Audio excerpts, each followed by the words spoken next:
পার্থকন্যার পর সম্প্রতি আরও একটি বিয়েতে হাজির হয়েছেন প্রধানমন্ত্রী তারেক রহমান।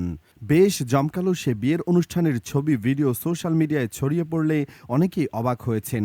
এটা কোনো রাজকন্যার বিয়ে, এত জমকালো কেমনে সম্ভব? চুরির টাকায় কিনা? আরও এমন নানান প্রশ্ন উঠেছে। তারা মূলত জানেনই না মেয়েটা কার, কি তার পরিচয়। চ্যানেলটি সাবস্ক্রাইব করে চলুন একটু বিস্তারিত জেনে নেই। সম্প্রতি মুন্সিগঞ্জের মাননীয় সংসদ সদস্য শেখ মোহাম্মদ আবদুল্লাহর বড় মেয়ে শেখ আজিজা বিনতে আবদুল্লাহ এর বিবাহ সম্পন্ন হয়েছে।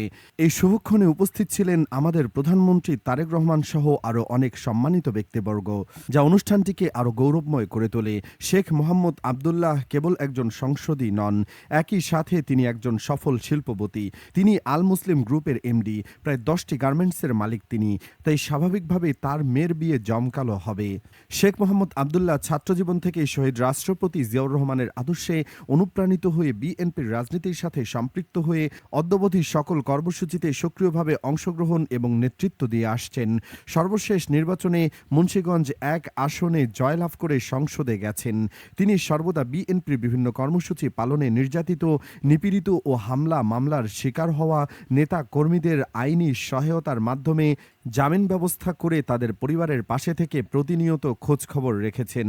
তিনি নিজেও বিভিন্ন সময় বিভিন্নভাবে রাজনৈতিক হামলা মামলা, হয়রানি ও ষড়যন্ত্রের শিকার হয়েছেন। তবে সবকিছুই উপেক্ষা করে তিনি নিজের বুদ্ধিমত্তা, মেধা ও পরিশ্রম ও সুযোগ্য নেতৃত্বের মাধ্যমে তিনি রপ্তানিমুখী গার্মেন্টস শিল্প প্রতিষ্ঠান গড়ে তোলার মাধ্যমে দেশ ও বিদেশে নিজেকে সফল করে তোলেন। সফল ব্যবসায়ী হিসেবে রপ্তানি খাতে বিশেষ অবদানের জন্য তিনি একাধিকবার শীর্ষ জাগার করা ট্রফি বা স্বর্ণপদক লাভ করেন।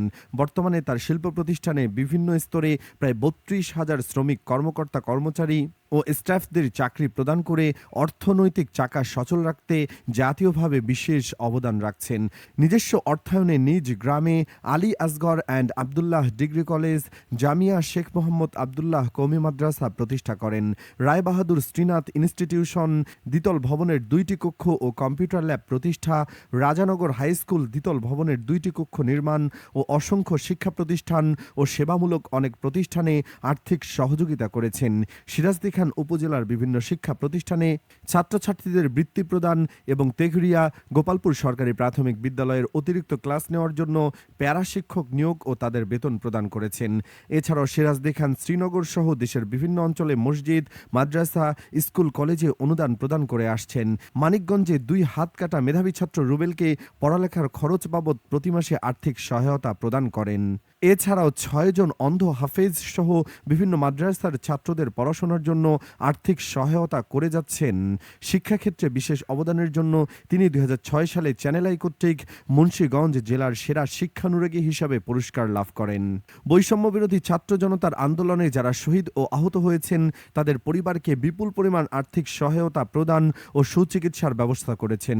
তিনি প্রাকৃতিক দুর্যোগ, বন্যা, জলোচ্ছ্বাস ও ঘূর্ণিঝড়ে ক্ষতিগ্রস্তদের পাশে দাঁড়ানোর পাশাপাশি গরিবদের মাঝে খাদ্য, শীত বস্ত্র বিতরণ, আগুনে ক্ষতিগ্রস্ত পরিবারদের পুনর্বাসনের জন্য আর্থিক সহায়তা প্রদান করেছেন। তুরস্কের ভয়াবহ ভূমিকম্পে আহতদের মাঝে খাদ্য, বস্ত্র, ঔষধ সরবরাহ করেন।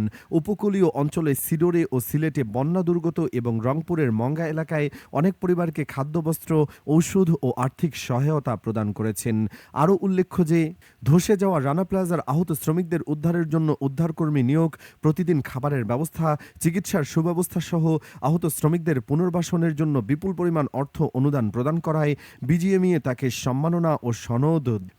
তাকে সনদ ও সম্মাননা প্রদান করেছেন।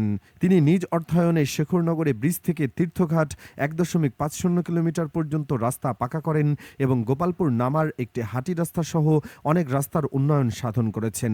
জনগণের সুবিধার্থে অনেক স্থানের নদী ঘাটে পাকা ঘাটলা তৈরি করেছেন।